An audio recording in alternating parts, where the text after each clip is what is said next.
So 2020 has been a very interesting year for Samsung. Some big decisions, some big mistakes, some backlash. It happens to the best of the best. While they are still currently the most innovative company out there, here's what they need to fix and add moving on. Okay, so starting off with the Inferior Chips drama. Samsung always makes two variants of its flagship phone, the international Exynos model and a Snapdragon model for US, Canada, China, and now South Korea. There's been some differences in the past between the two chips, but for a few years now, Qualcomm has been edging out the Exynos, and this year things got to a boiling point. Especially at $1,400, this is unacceptable. Battery issues, heating problems, performance gap, all of this is just a bad news. Samsung is the only company that does this, and somehow they get away with this. Like, imagine if Apple did something like this, making two variants of the same iPhones with one performing inferior. Samsung said in their response that according to their testing, the performance was equal, but that is so far from the truth. Secretly, they do know this because even in their homeland South Korea, the Galaxy S20 flagship comes with a Snapdragon 865 chip. That created a huge problem within Samsung. Some people were legit not happy. With all the hate, Samsung knows this, and it's time to fix this issue for good. The Exynos 992 is coming for the Galaxy Note 20 family with everything fixed and also a brand new GPU that will most likely going to close the gap with the Snapdragon 865. A long-term solution would be to completely switch to Exynos with AMD GPU in the future. They did this once with the Galaxy S6, which only had Exynos chips globally. If not, then at least have both chipset on the same page. Moving on, we have half-baked camera and insane marketing. One of the biggest criticism this year has been surrounding the camera. Samsung came out with big numbers, 100x zoom, 108 megapixel camera. The hype was indeed unreal, but in reality, it didn't live up to it. The S20 Ultra had camera issues from day one. That is something you don't expect from a $1,400 phone. Again, imagine if Apple did something like that. Samsung sent numerous software updates to fix the autofocus issue, and while it did improve, it's not up to their own awesome level which they set with the Galaxy Note 10 Plus and their previous flagship phones. You don't see this problem on Galaxy S20 or S20 Plus, so it's clearly something Samsung cannot fix, and it's a hardware issue that is only present on the S20 Ultra. And the reason behind this is that Samsung used a different autofocus system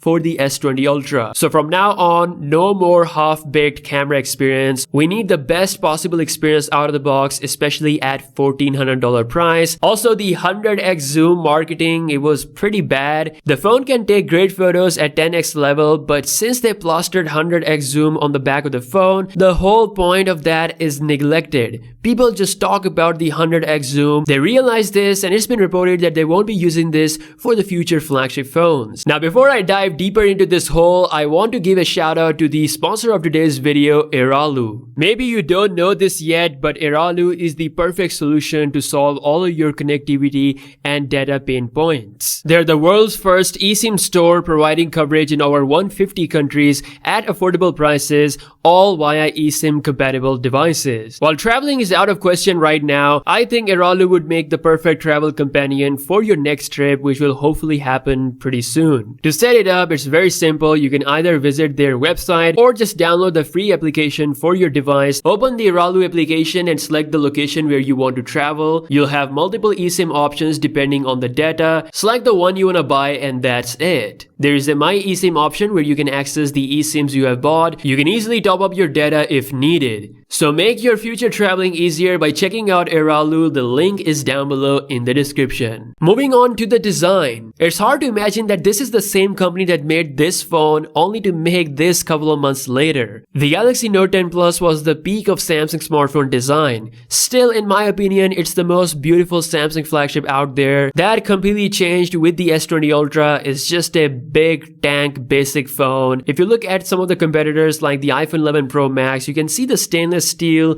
the matte finish, the rings around the camera. There's definitely some depth going on there. Samsung could have launched great colors like they did with the Galaxy Note 10 series, or or even a separate option for a matte finished variant, but no, this is what we get. This all was forgivable if the cameras performed to the level where we wanted to see. A quick advice, never put all your eggs in one basket. Now I do want to highlight the latest leaks. The Galaxy Note 20 Plus has some interesting design changes. The ring around the camera is coordinated with the colors, and yes, better colors finally. Green and copper colors are making a return. It feels like the Galaxy Note team is somehow better at designing phones than the Galaxy S team. Better colors and better depth to the design is what we need. Next up we have Astrophotography. Samsung now makes its own camera sensor with crazy hardware, but they don't have the brains like the Google Pixel team, or I should say the software like the Google Pixel team. One of the things that Samsung flagship phones are missing out is a proper astrophotography mode, like the one we saw on the Pixel 4, which is completely mind-blowing. Still, to this date, only Pixel 4 can pull this off. In fact, even older Pixel phones can do this as well. They added this option via software. Now I know this is something that people won't be using all the time, but it is something that we want to see, especially when Samsung's camera hardware is miles better than the Google Pixels. So in the future, Samsung should add a killer astro mode. Perhaps they could hire Leroy, the guy who left Google, who was responsible for that Pixel camera magic. Just imagine if that happens. Moving on to insane pricing. Now we can all agree that Samsung went pretty high with the pricing. The S20 series starts at $1,000 and ends at a whopping $1,400, while at the same time Samsung is still relying on the Galaxy S10 series from last year to cover up the $850 range. I mean, you can now buy a Galaxy S10 for as low as $400. What Samsung should have done is releasing at least one new model around $700 price, a Galaxy S20e perhaps that has core Galaxy S20 features minus the added bells and whistles. Apple does it amazing with the iPhone 11, and for that reason, it's the most popular model right now. This year, Apple could slaughter Samsung by launching even better lineup when it comes to pricing. The iPhone 12 is rumored to start at a staggering price of $649. Not just that, it's a compact model, and there's another model that costs below $800. All at the same time offering the core iPhone 12 lineup features. Samsung needs a non-Pro series of its own. Not everyone needs 5G or the highest quality display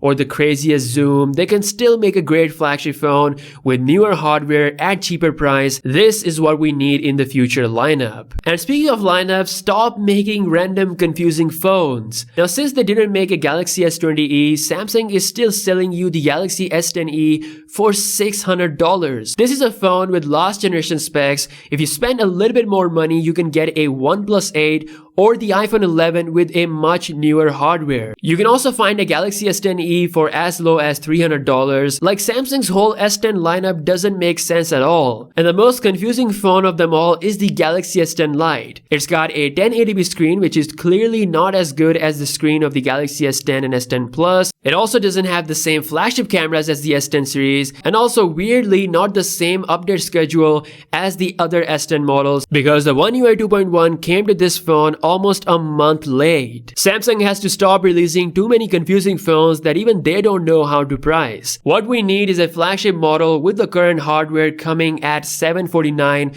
or $800. This might actually happen in the future, since Samsung of all people is buying BOE displays for Galaxy S21. It's the same brand that is making the OLED displays for the cheaper iPhone models, so Samsung could also apply the same formula for the Galaxy S21 series. Samsung has to release cheaper S21 models. Let's hope for the best. And last but not the least, something that probably not gonna happen is longer software updates. This one really hurts. I mean, Samsung, they still have 2 years of software updates, which is crazy. Imagine the $1,400 16GB RAM Galaxy S20 Mega Ultron you're buying. It will be outdated faster than Apple's 2016 iPhone 6s. With all that crazy hardware on Samsung's current flagship phones, we need at least 3 years of software updates. If you look at the past flagships like the S9 Plus, it still has a better Quad HD display than any of Samsung Galaxy A phones. And it still has a very good camera that can shoot great 4K video. With longer updates, a phone like Galaxy S9 Plus